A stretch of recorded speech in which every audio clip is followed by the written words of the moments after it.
The big book in January 2023 is Fourth Wing by Rebecca, and the last name is escaping me right now. But it's a huge book. When I looked at the bestseller list right there on Audible, it was, I think, The Killing Room was number 3. It was right underneath Fourth Wing.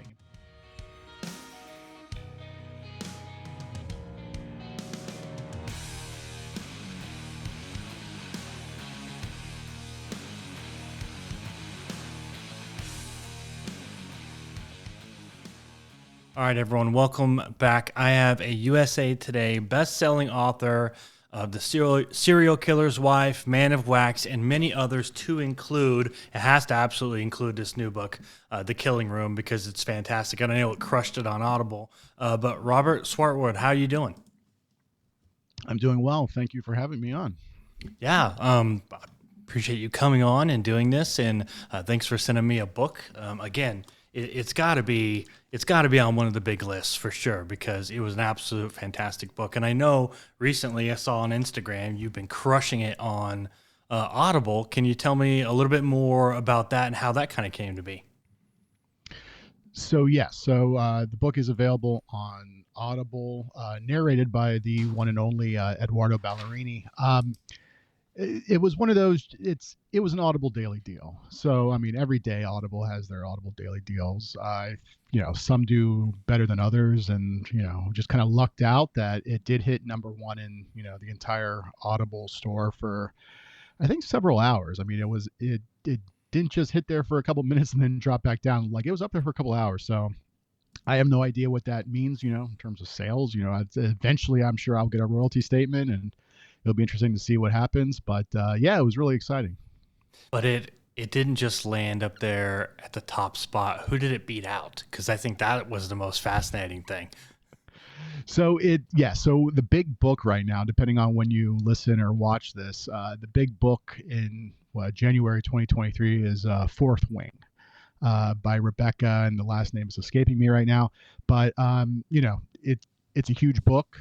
When I looked at the bestseller list right there on Audible, it was, I think, The Killing Room was number 3. It was right underneath Fourth Wing, and part of me thought there's no way it's gonna edge out Fourth Wing. I mean, Fourth Wing is a huge book, and I was like, you know what, number 3, it's great. All right, yeah, it's still crushing. I think I checked a couple. Yeah, and then I checked a couple hours later, and it was number 1, and I was like, what the? So yeah, that was really fun to see. And it was also in front of a really big nonfiction book. I can't think of the name of it now. Something Atomic. Atomic Habits or something like that. Yeah. I'm not a big. I mean, there's a lot of nonfiction. Some nonfiction I'll read or listen to, but not a huge nonfiction. And this was, I think, more of like a self-help type thing. Yeah, but still, I mean, number 1 on the Audible store, crushing really, everybody. And honestly, I'd like to say like, oh, it's because of me or the book. I think for anybody who listens to audiobooks, they know that really a narrator can make or break an audiobook. Yes. And some narrators out there have huge fan bases, obviously, like Ray Porter, Julia Whalen. Eduardo Ballerini is one of those. And he's actually one of the narrators I really pushed to with Blackstone, with my publisher Blackstone, to narrate the book, because I knew that he could crush it.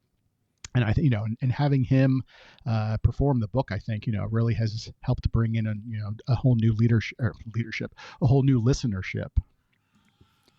When you have a new book that comes out, what is your approach on suggesting the narrators to capture the tone and kind of the characters? Do you like to go with the same one over and over again, or are you constantly looking for that voice that matches the writing? So I've been publishing probably for well over a decade at this point, but a lot of that stuff has been more self-published. This book, The Killing Room, is this first book I've had out under my name, under a traditional publisher. I do have published under a pen name. Amazon Publishing had put out 2 titles there. There was a narrator. Usually what happens is the publisher they'll say that they're open to hearing suggestions. And sometimes you don't know how much that is, them just, saying that, and how much that they actually mean it. So, but in that case, for that book, Girl Gone Mad, Julia Whalen's always a go-to for me. I love her voice. All the books that she does is always great. And also Cassandra Campbell, who had done Where the Crawdads Sing Mm. recently. So she was really well known that. And yeah, she had signed on. The second book that I had there with Amazon, they had come out with I. I forget if I had actually made any recommendations at that point or if I had really given my 2 cents, but one of the producers had come back with Brittany Presley, which she sounded great, and I was really happy with that. And again, going back to just these narrators having really their own fan base, because when that book came out, one of the very first reviews, fortunately, was a good review, but the person basically was like, "Hey, I didn't know anything about this author or this book, but I saw that Brittany Presley was narrating it. She's my favorite narrator, so I downloaded it, and I'm happy I did because I love the book. So fortunately, it worked out. But yeah, I mean, some people they just they're downloading the books just because of the narrators. So I really lucked out, with those two narrators, and then with Eduardo, I'm hoping. I mean, I don't see why they would have somebody else narrate book two because the Killing Room is the first book in a new series. So sometimes some publishers will have different narrators narrate, I mean, and so if you look at Lee Child, for the longest time, I wanted to say Dick Clark. It's not. But the name is escaping me now because he did retire. What was his name? Dick Hill. Dick Hill had been the voice of Reacher, but he wasn't the initial voice for Reacher. So like when The Killing Room came out and Die Trying, I want to say it was somebody else. And at some point, Dick Hill became the narrator, and then he was consistent over the course of probably more than a dozen books. And then eventually now it recently switched over to Scott Brick when Dick Hill had retired. But sometimes I'll come across some publishers though, like it might be just be like a 3 or 4 book series, and every single book in that series is narrated by a different narrator. I don't understand the thinking behind that. Because I think well, I won't say readers, but listeners, they like that consistency, Yeah. especially with book one, and assuming it's a really good narrator, they want to keep um, listening. And in fact, going back to just with The Killing Room being having a lot of attention because of Audible. I've been hearing a lot from listeners who came to my work because of that book, and every single one would be like, hey, when is book two going to come out? Please tell me it's going to be the same narrator. And all I Yeah. can say is, yeah, I hope so. It's not contracted as far as in my contract or anything, but yeah, I mean, I don't see why not. I would like to think with it being, even if it was at the top spot for only half an hour, it was still at the top spot. It beat out Fourth Wing and Atomic Habits. I mean, that's got to be a testament to audience reaction to it for sure. And I'm happy to hear that Well, there's going to be a second book. I think that's really awesome too. yeah, and I mean, Blackstone is primarily an audiobook publisher, so they know what they're doing when it comes to audiobooks. So Yeah. I feel confident that we should have hopefully Eduardo back in the narrator seat for book two, which um, I mean, we actually finalized the cover recently for book two, and I've Wow. seen some of the title floating around. If you dig into the Blackstone's website, they don't have the book up yet, I guess, for pre-order, but they do have it listed in my bio, so I can say that book two is called Enemy of the State. Ooh, nice. When's it going to come out? Right now, August, the exact date in August is, I want to say late August. I want to Okay. say the exact date right now, completely, I'm blanking on, but I want to say the 20th, because I think this book came out on the 22nd. I think it always, most books come out on Tuesday, so I want to say the 20th of August, but at least sometime in late August. It's around the time I think BoucherCon like starts that week. Mm-hmm. Yep. Yep. So let's go back to your writing process because I'm looking at your website. You've been writing and publishing things since like 1999, short fiction, some like some bigger projects, even some poetry. Um, what has your writing process been over like the 2 decades plus that you've been doing it, and how has it kind of changed from then until now? So I think, like most writers, it's a lot of procrastination. Um, I definitely feel like I'm not as prolific as I could be, and which I know that some people might find shocking because I have written a lot of books. But there are Mhm. times where I feel like if I'm not if I'm not working on a new project, where I could go a couple weeks or a couple days without working on something, and then there is intense guilt, basically being like, why did I waste that time? I could have been working on a short story. I could have been working on a new chapter or whatever else. For me, I was in sixth grade when the movie Jurassic Park came out. And I had liked reading before then Hardy Boys books, but Oh yeah. when that movie came out, it was one of those, like, especially, you're a sixth grader, you're a kid. It was just life changing, and Yep. I tracked down every single Michael Crichton book I could find, even his stuff under his pen names. Um, and was going through his entire backlist. And then I think in eighth grade, I read Insomnia by Stephen King, which was my very first Stephen King novel. And if anybody's read Insomnia, it's not really probably the best gateway book to get into Stephen King, but I loved it. And I remember finishing that book and just telling myself, that's what I want to do. I want to write books. I want to tell stories because it was so immersive. It was so great. And so I had been playing around writing stories here and there, but really, eighth grade and into high school, started really writing short stories. Really, and because of Stephen King, I wanted to be a horror writer.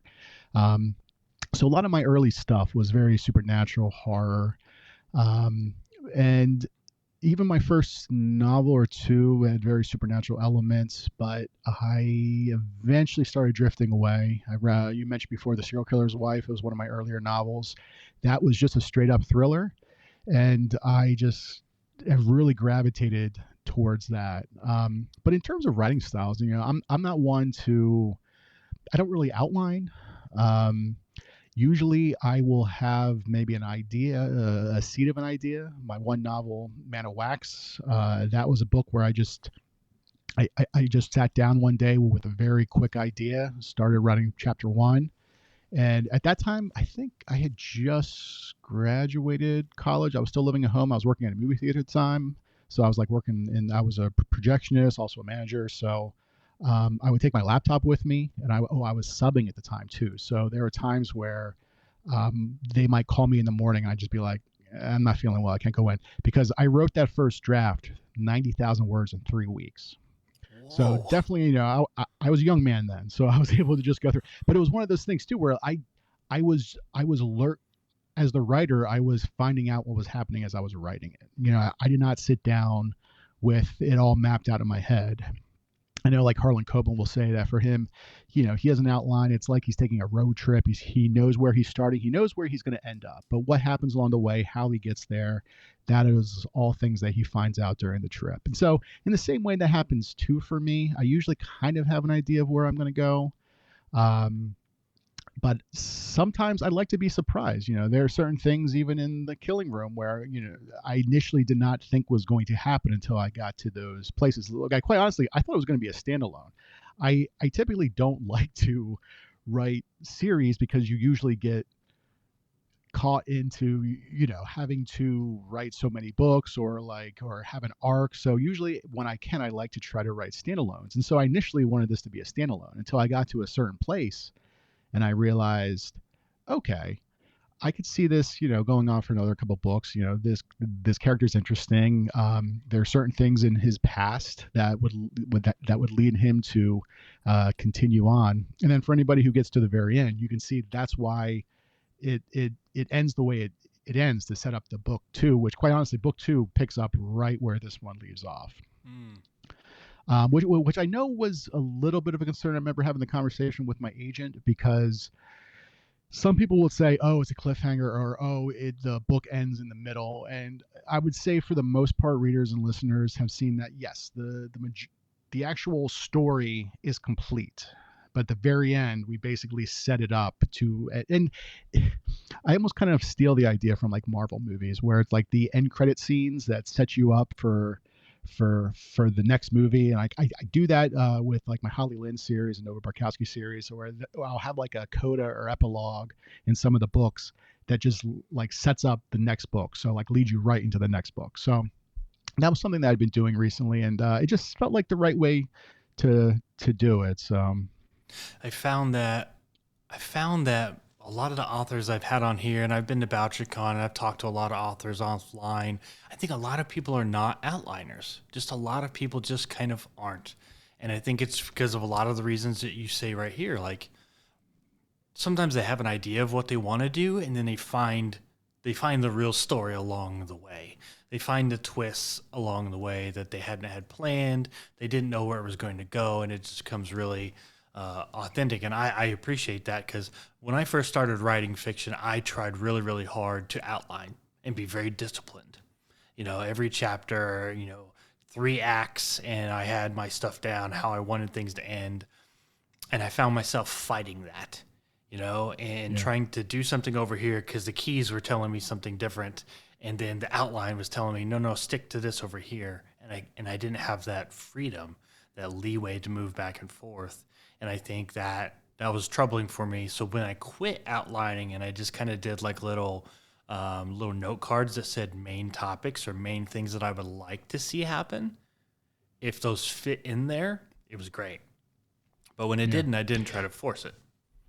Yeah, I mean, I always tell writers, honestly, there is no right or wrong way. It's you try different things, and whatever you find is best for you, just keep doing it that way.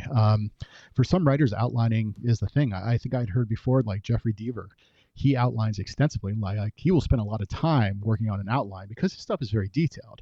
But essentially, I think that once he has that outline completed, he can just, the book is right there. He just bangs it out. Last year, I typically don't like to outline, or if it is, it's a very couple paragraph pitch of, okay, this is kind of what I Sure. have on Yeah. it, what's going to happen. Last year we had sold under my pen name an Audible original. It was supposed to be like a 30,000 word novella. It was a very detailed outline. And then after we sold it and I sat down and started writing it, I realized the only way to really make this work, to make it be effective, is I'm going to need to add in like a different point of view. And I remember asking the editor, how long is too long? Because it ended up becoming like 60,000 words. Wow. So what I initially thought in that outline is a 30,000 became 60. So it was just one of those things where, and then even the book I'm working on right now, we had pitched on like a proposal and we had an interest, but people wanted to see like more of the book. So at this point, I'm just writing the whole manuscript. That was another one too, where I had written an outline, a couple pages, and at this point in the book, more than 50,000 words, I really have just started diverting from it. Just because there are certain aspects that are the same, but certain places where I realize like, no, it's too soon to to reveal this, or this other plot point just doesn't really fit here organically. Just because, again, I really like just letting the characters just do what they want to do. And actually, just for as a quick aside, and talking about novellas, one of my earlier books, Land of the Dead. Initially, it was a short story that I'd written called "In the Land of the Blind," and it actually had won some short story contest. I forget, it was some Chinese contest, and I remember somebody telling me, "Oh, it'd be really cool to see more of this." So I thought, okay, maybe I could do like a novella. And again, I sat down. My intention was to write a novella. I had these two characters walking through a building. They passed this janitor. Again, they just I'm writing these two characters walking by. They pass this janitor. Well, we find out later in the book the janitor was not the janitor. The janitor was somebody else, and then it created this whole thing where the book ended up being about, like, I think 100,000 words or something. So, and it was just one of those weird things that I love, where the story, you just let the story kind of go off on its own, where as the writer you're not really controlling the story, you're just telling the story, if that makes sense. Let's go back to what you said kind of about cliffhangers, and let's talk about that because I know some people like that tease at the end that maybe there's a second book, maybe there's more, and some people don't like it at all. They want to know that the story is finished and it's done. If a second book comes out, great. If it doesn't, that's not like a huge priority for them. Um, I personally like it when I know there's a potential for a second book, and that was the question I was going to ask you today. Like, is there going to be a second book in this because of the way it ended and just the story and the idea as a whole, which we can get into here in a little bit. And, caution, going ahead, there could be spoilers, guys. So if you haven't read The Killing Room yet, spoiler alerts are coming or forthcoming. But what do you think? What do you think it is about the reader and about cliffhangers? Is it something that keeps them in, it keeps them interested, or is it something that could derail them? I think it depends on how the cliffhanger is done, how it's utilized, how it's set up. Because did you see the most recent Mission Impossible movie? Yes. Where essentially they just split it in two. I mean, it's like part one, part two. The same thing with Dune. You know, it wasn't just Dune; it was Dune Part One. Right. Um, in that instance, you have to ask yourself: is it one long? I mean, is it like a 4 hour movie that they had like they've just split up? Or I'm trying to think what's another movie or some type of TV show. Because again, I just there was a Patricia Corn. Is it Cornwell? Cornwall? Who? Oh man, I'm completely blanking. But I know that she had these books that were I think were set in space or whatever that Amazon Publishing had published. I had not read it, but I saw that a lot of the reader reviews were really upset because apparently it just ended. It ended like right at a climactic moment Mm. where I don't think necessarily that is a cliffhanger. And I don't know how you would say it, but it's not a. For me, I always want to be fair to the reader or listener. You know, they are taking their time to read my work, to listen to my work. I want to entertain them. I want them to enjoy themselves. I typically don't want to piss them off. Now, there might be Right. some things I might do in terms of Sure. like surprises or twists that might be a little bit shocking and might, make a few people upset for whatever reason. You know, maybe a character might die or maybe someone turns out to be bad that they thought was good. But you never want to get to a place where at the end they get so angry that they'll be like, I'm never reading this author again. Um, so in terms of what happened again with like the Killing Room, I feel like we have the entire story. I mean, what happens in the Killing Room, what happens in essentially all the characters in that for the most part. We have some bad guys. Um, we have a plot. We have what's going on. All of that has been resolved. But again, at the very end, and it's almost like an epilogue where we think are we at that spoiler point yet? I don't know, but where we think that like the author basically is about ready to ride off into the sunset. He literally receives a phone call and basically sets it up for what's going to happen to the next book. Is it a cliffhanger? I mean, yeah, I suppose it is. I guess there's just different definitions of cliffhangers. I honestly haven't really thought about it. I mean, I'm trying to think of like you watch and the great thing about TV nowadays is it's not like the old days where you were watching the regular dramas on ABC, CBS, NBC, where they might have an over there's an arc, but essentially you can sit down, you can watch the episode in that 1 hour and you're good, or you can pick it up, or I missed a couple episodes, but Yeah, then you but you're have not some missing some anything some major. yeah, but then you have some shows like Lost, which oh my god, I never finished Lost because literally I missed a week. And this was back before where there was YouTube or you could easily just Yeah. download the thing. So literally I missed a week and I realized I was screwed because that was one where you had to watch week by, episode by episode by episode, Oh yeah. or then you were going to be really, really lost. Um, but I guess a lot of like TV shows like that. I mean, sometimes yeah, they'll have that cliffhanger where maybe the episode ends on a cliffhanger because they want you to tune back into the next episode, or the season might ends with that cliffhanger or something. But again, I think if it's done right, it's a cliffhanger that leaves the reader or watcher or listener satisfied enough that they will turn back. Yeah. Not to the point where something just it basically just cuts off right in the middle of the action, or that thing where you're like, wait, what just happened? Or it creates that confusion and again makes people angry. So again, it's one of those things where I don't consciously think about it going into it. But if I do get to a place where there is going to be a cliffhanger, I always want to make sure it's going to be something that is effective enough and it's not going to piss off too many people.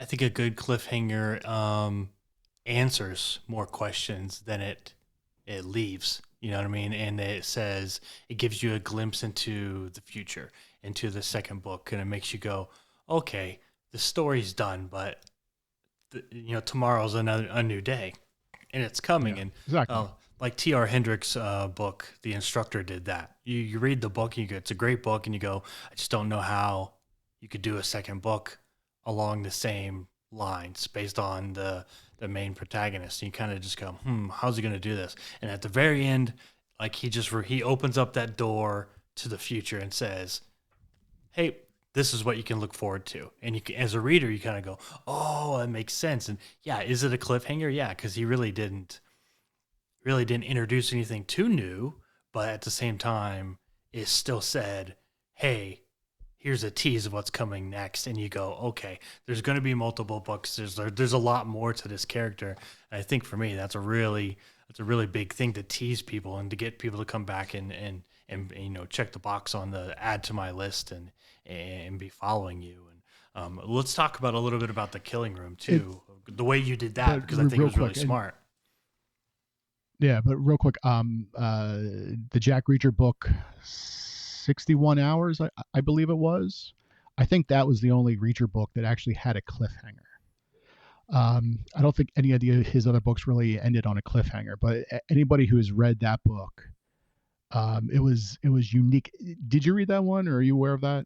The I, I 60, I haven't I read think it was that called one. 61 hours. But essentially, it ends with, if I remember correctly, there's like a bomb or something, and it ends with the fact that you don't know if Reacher dies. And it was very unique because, again, all of his books up until then never really had something like that. Hmm. And I think I had heard stories that maybe that was his last book in that contract. And it was more or less like, I don't know, like part of the idea was maybe to try to, get the publisher to, keep doing the series or with whatever else. But that was one too, where if you look back, I think at some reader reviews, you might get people who might be a little bit shocked because it was not up until that point. I forget what number book that was in the series. That was not something that was typical of those books. Anyway, I just wanted to mention that one. It's a good point. It's a really good point because some people do it really well, and they do, like the Reacher books they're all kind of standalone books, no real cliffhangers, but you just love the character of Reacher so much that you're looking forward to the second one. And I think nowadays, where attention spans are a little different, the market has got tons of books on it. You do got to give them a little tease into what's coming next.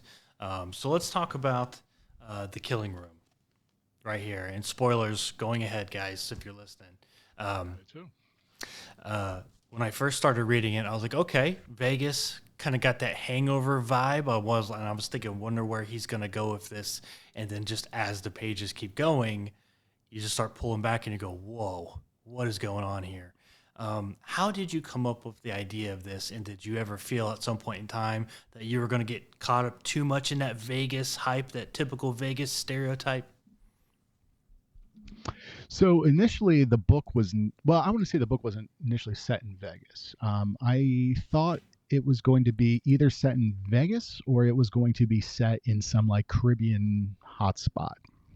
Because, and remind me again, we're at the spoiler point, right, where we can really Yes. talk about what's going on. So what we find out is um, there are these people who are running this scam where they get these rich guys basically kind of wasted, knocked out. They have them wake up in a hotel room, find a woman that they believe is dead in the tub, and they freak out. And basically, and then you have some cops or whoever shake them down for some money, which really was something. I don't know if anybody's ever read James Siegel's Derailed. It was made into a movie with Clive Owen and Jennifer Aniston.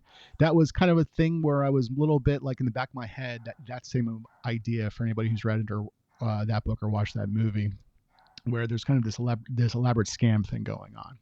But obviously, I wanted to be more than just that.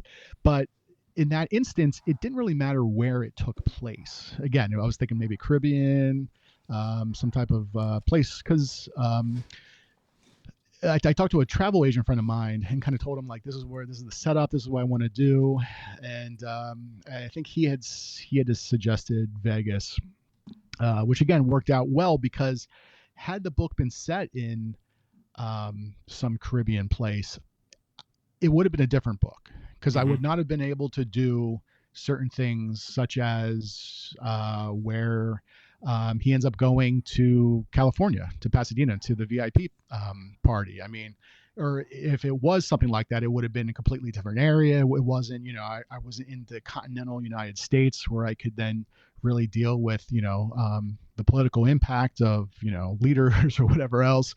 So it just really worked out well. I'm almost curious, like a sliding doors type thing. Had I set it in a different location, how similar and how different the book would have been then? Who knows? Maybe it would have just been a standalone as well. And at the same time, too, in the back of my head when I started writing it, I thought it was just going to be maybe like a hitman type, kind of like a John Wick type person. Um, it wasn't going to be what the character eventually became.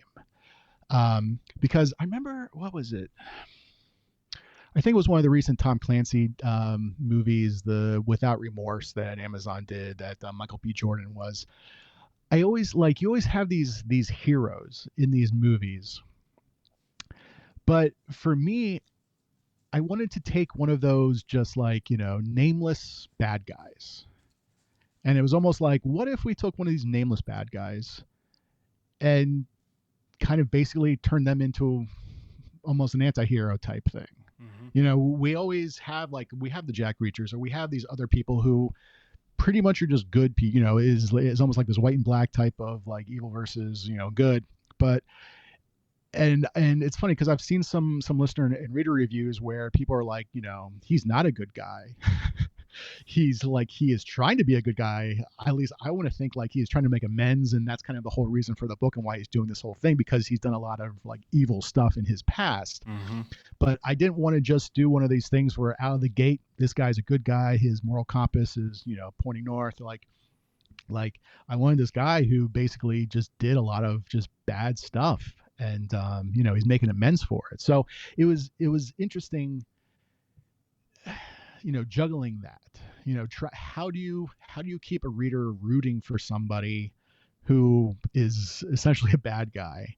Um, and so and that was the thing too about doling out information a little bit at a time. We don't get his whole backstory until really the very end, and I Hmm. think we even learn more about him in book two, but we don't really. And that was the fun part about it. I remember when I pitched this to my agent, and so for people, okay, guys, because we're in spoiler territory, the character that you think in the first 50 some pages is not that character. No. And I remember when I told my agent, well, like when I pitched her this idea and what I wanted to do, she had said, I forget how it came up, but she had said something along the lines of, well, how are you going to do this? Are you going to write this in third person? And initially I was like, no, the only way I'm going to be able to make this work is writing it in first person, because everything that and believe me, this was something that we spent a lot of time on, where everything that he does is all external. So like he will like, when he speaks, his voice will tremble, or his hand might shake, or so the reader thinks that this is all happening because he's scared, because of he's nervous, he's panicked. But that's because as soon as he wakes up, he thinks he's being watched, and he knows that he needs to play a part. And so everything, it was very important that at no point did we do anything where it was the internal aspect of him. I mean, we find out, more of his inner thoughts and everything else after the big reveal about, I don't know, was it 70 pages in or whatever else. But up until that point, it was just really being careful. Because again, for me, it's always just being fair to the reader. I don't, and I use this, I think it was at BoucherCon where I use this on one of the panels. I use this as an example, but The Sixth Sense. Okay, everyone has seen The Sixth Sense. I don't want to necessarily spoil it for anybody who hasn't seen it, but there's a huge twist at the end, and it's one of those twists where if you go back and watch the movie again, it all makes sense. You're like, oh, okay, oh, now I see it. Okay, Hmm. because we know about with the Bruce Willis. But if he was interacting with other characters besides Haley Joel Osment, it wouldn't have been fair. Yeah, you've been And so assaulted. the same thing too. Yeah, so it's the same thing too with like the Killing Room, where I feel like for readers and listeners who go back once they know that twist, they should be able to see it. You know what I mean? Like they should be able to see the trick, where Yeah. like it's no longer me as a magician, kind of like doing the sleight of hand. Like it should all be there. Um, at least that's the that's the hope that like I pulled it off in a way that if you go back and you read it or you listen to it, you're like, okay, it's obvious from the start that this guy is just playing these cops or whatever else. But at the time, when you come into it fresh, you think it's all quote unquote real. Oh yeah, no, because I'm rooting for him the whole first half of the book. It feels like you're rooting for him to get out of this trouble, to figure out what he's going to do, how's he going to dodge all this mess. It seems like the whole scheme is built around getting him, and you're just like, man, this guy made a huge mistake in Vegas. How's he going to get out of it? They're out to get him, and then it kind of just flips on its head. Then you go, wait a minute, okay, he's in on it. Oh, this is deliberate. Oh, and then it starts kind of unfolding after that. But I agree. I think the only way to do it and to do it right was almost to have that interaction directly with the reader, so that they connected to him and they started rooting. Like that's what I did. I was rooting for Yeah. him to get out of the Well, mess. and and everything that we learned about him in that first in part one essentially was, again, either the cops saying, oh hey, this is your name, this is where you're from, and then when he would talk about how him and his ex-wife and everything about him, again, none of it was internal, it was all him telling the Yeah. police. um and what's it's funny is when we were shopping this around, I could tell by some of the publishers that had passed on it, because sometimes publishers or the editors will be nice and they'll include some like comments or whatever else, and you could tell by the comments, like some of these editors, they didn't get past part one because they were saying like, oh, oh yeah, Stephen Walker was blah blah blah, and it's like, well, that's, what I mean. So it was just kind of funny, and again, in a way, sometimes I kind of feel like, well, that's on me as the writer because I didn't get them to keep going. So it was almost like, well, maybe then I should have had the reveal at the very end of part one and not just cut it off where I did, because the reveal comes in part two. Um, but I don't know. It kind of felt just kind of funny where, again, I mean, because if you look at it just based on part one, honestly, there's probably nothing special. It's just some guy who's getting, like ripped off in Vegas. I mean, it's a very standard thriller setup. Some guy wakes up in a room and doesn't Yeah. know where he is. He finds a dead body.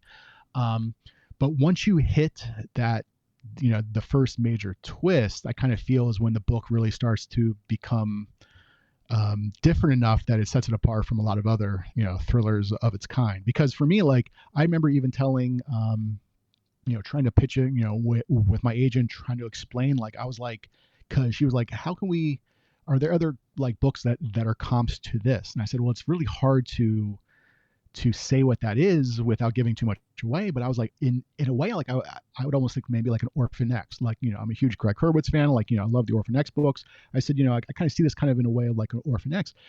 But going into it, it would make no sense to say this is like a similar to like an Orphan X type Oh thing or yeah. like a Gray No. Man type book, Uh-uh. because it's like, well, what are you talking about? So it's one of those just unique things where I feel like, especially nowadays, readers want to know from the first page what type of book it's going to be.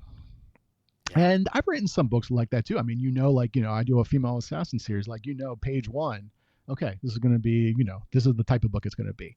But at the same time, I love when you start something and you think it's one thing and then all of a sudden it becomes a completely different thing.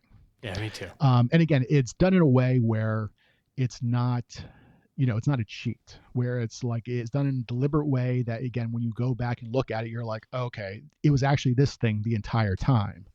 Um, because again, if we're talking about spoilers, I don't know, some people kind of get it and some people don't, and there's really no right or wrong answer. But like, there's a little bit of a prologue in the beginning of the Killing Room. I like to think that that's actually from his brother's point of view. Oh. It's not from David's point. It's yeah, it's or Danny's point of view. It is from the brother's point of view, and then we get into with whatever else. because then that's why at the very end, I guess the book starts off like, like different names for Vegas. And then at the end, we find out that Danny's having lunch with his brother, and his brother is calling him by these different names. So again, I mean, that's kind of how I look at it. You could look at it a different way from Danny's point of view at the opening, but that's kind of how I view it. I don't know. And sometimes I like that. Sometimes I like when, certain readers kind of see different things in the book. It's not necessarily always like, um, obvious, Yeah. because like I never really want to, hit the reader or listener over the head and say, there's a saying I remember hearing, I think Seth Meyers, when he was writing for his first Saturday Night Live, would say like, it's not our job to do the viewers' homework for them. There's a thing where like we want to make sure there's enough information there that you can get it, but we don't also have to like spoon feed you all this information. And at the same time, we also want to make sure that we also give enough information, because sometimes you'll read things and you're like, wait, this doesn't make sense. I'm completely lost. So it is always trying to find that like balancing act between providing just enough information and maybe not too much information. And Yeah. So let's talk about a spoiler-free kind of an update slash elevator pitch on the second book, which you said is Enemy of the State. Enemy of the State, yeah, which was a title that just fits, which surprisingly has not been used. I know there was the Vince Flynn, Kyle Mills book, I think, that came out several years ago, and obviously there's the Will Smith movie. But when we looked on Amazon, it hasn't really been used before, which was kind of crazy. Yeah, it sounds very common. It sounds like something that would be Yeah, used in a it sounds thriller common for because sure. I think of the Will Smith, again, the Will Smith movie came out like over 2 decades ago. It's Yeah. been but yeah, so basically it opens up right where the first one leaves off. Well, actually, that's not true. We have a little bit of a prologue that basically is the mission that Daniel Burke, our main character, was on with his team. So we get introduced to the other people on his team, and basically it was the mission where he quote unquote dies, or at least as far as they are aware that he dies. And then we open the book up right there in Vegas, in the airport, and his team is hunting him, and it becomes just a really just. I honestly think as much as there's a lot of action and the Killing Room is fast paced, that this book, it's longer. But two, I believe it has even more action, even more fast paced, because it is just throughout the entire thing is a chase novel. But I didn't want to just make it a chase novel. So there is a lot of other stuff going on. It's not just with them. Basically, the question became like, okay, there are some in the government that they want to bring. Essentially, they feel like he faked his death for a reason. They feel like he's a traitor, and you find out a reason why, essentially, the CIA wants to bring him in.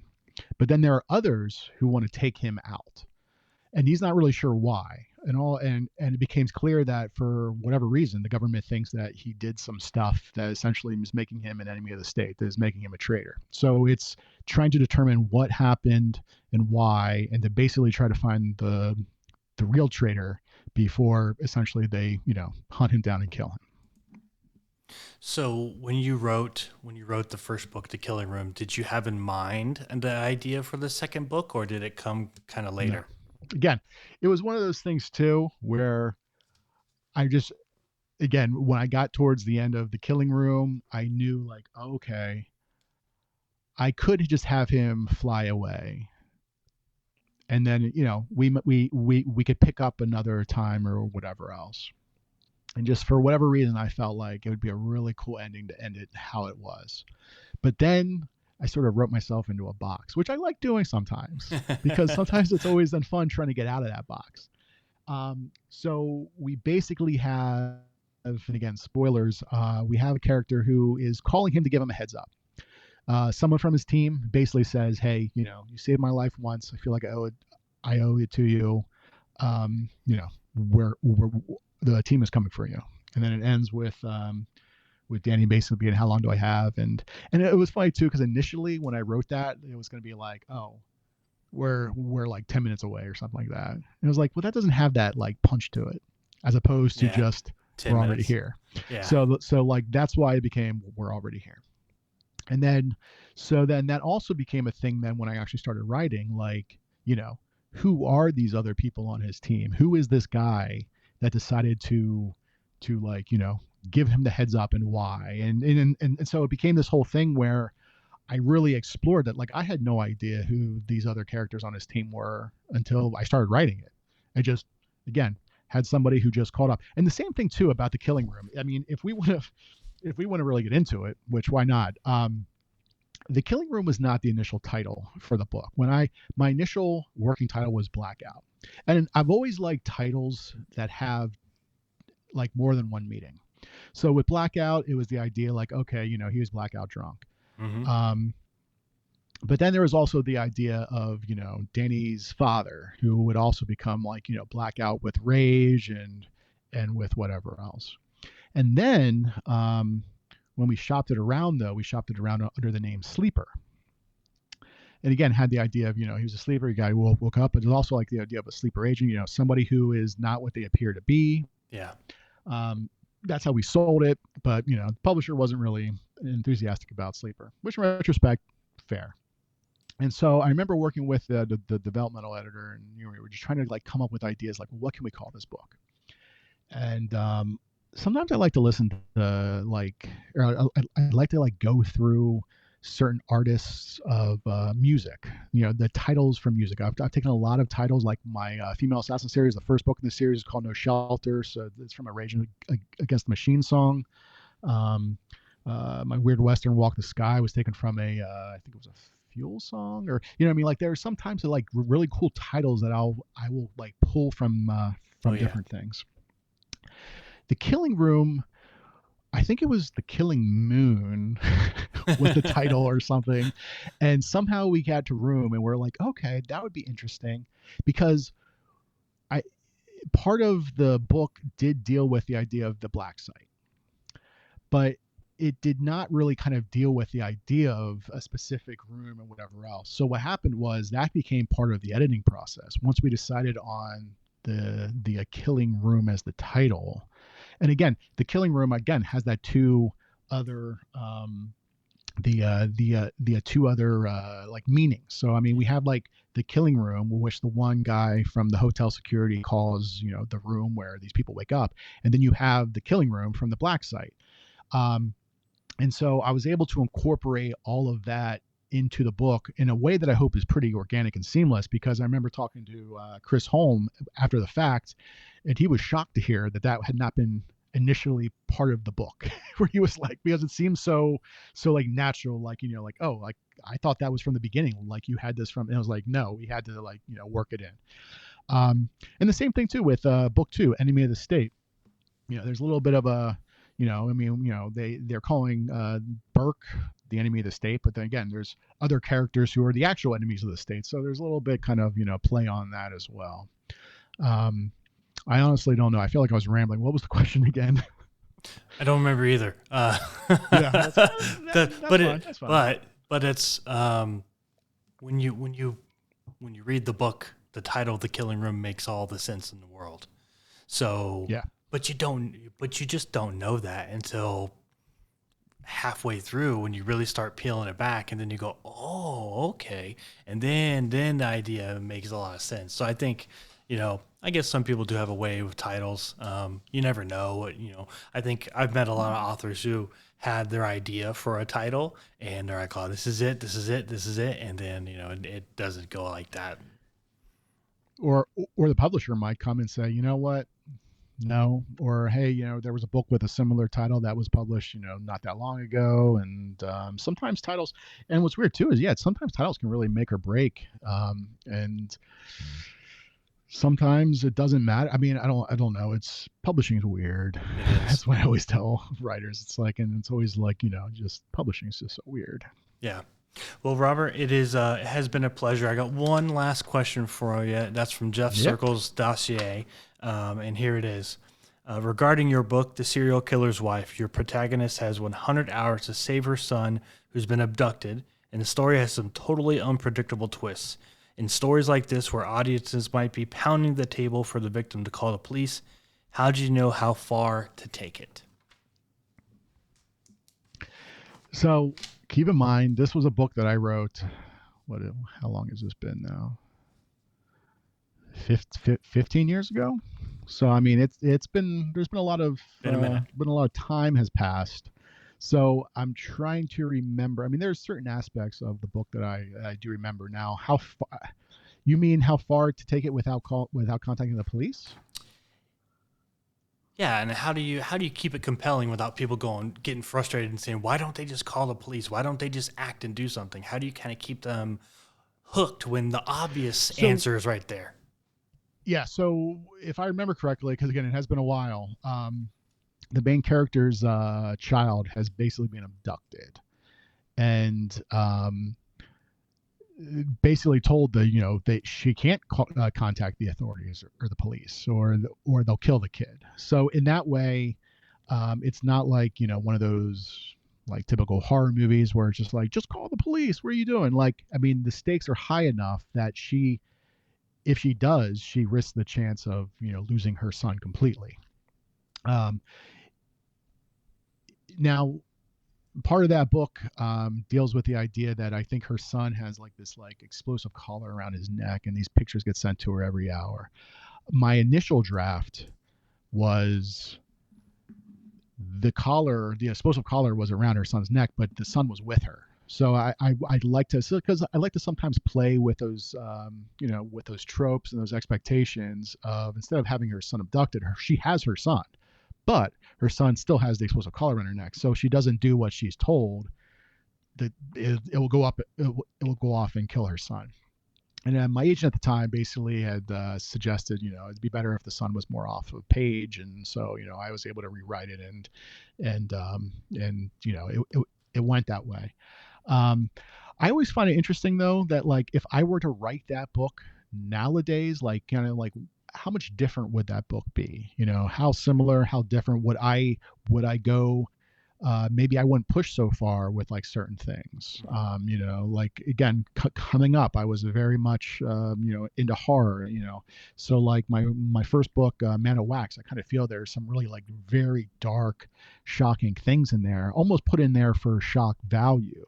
Whereas opposed to now, I'm in my 40s, like like and also understanding the market better, also understanding just like readership. Like if you want to really reach a very like broad readership, you have to kind of again do that balancing act where you don't want to like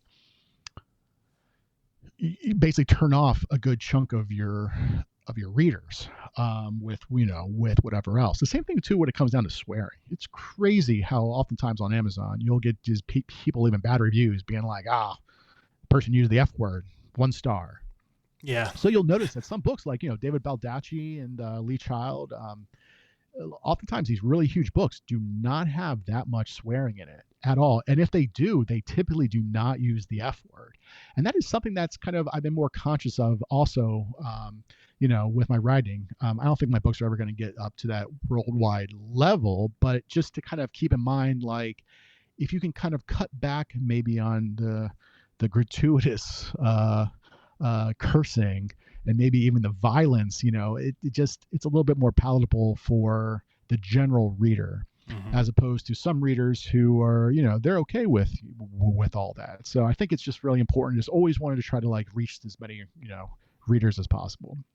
But to answer Jeff's question, it's really, again, I wrote that so long ago. I feel like you always want to ask yourself that why, or like what I mean, like, well, why is this character not doing this, and if or why is this character doing this certain thing. And if you're always able as the author to answer that question, it doesn't necessarily have to be answered on the page, Hmm. but if you as the author still have you're able to answer it, I think that that's good enough. um but if you get to a place where it's like, well, why didn't this character call the police if this happened, and you're like, because I wanted to keep the book going, like that's not a good enough answer. Like there should always be that reason. There should always be, you should always be able to like answer that question why, at least in a reasonable extent. So Makes hopefully that sense. works for you, Jeff. I don't know. Or two Jeffs. I guess I'm wrong. Yeah. I'm talking to you and I'm also talking to Jeff Circles. Right. No, it's perfect. So Robert, before I let you go, Again, thank you for coming on. Thanks for the book. I'm looking forward to the second book. But where can people go to find out more about you, stay in tune with latest news, so they can get the next book and they can get the newest updates on projects you're working on? Yeah, so I would say my website, robertswartwood.com.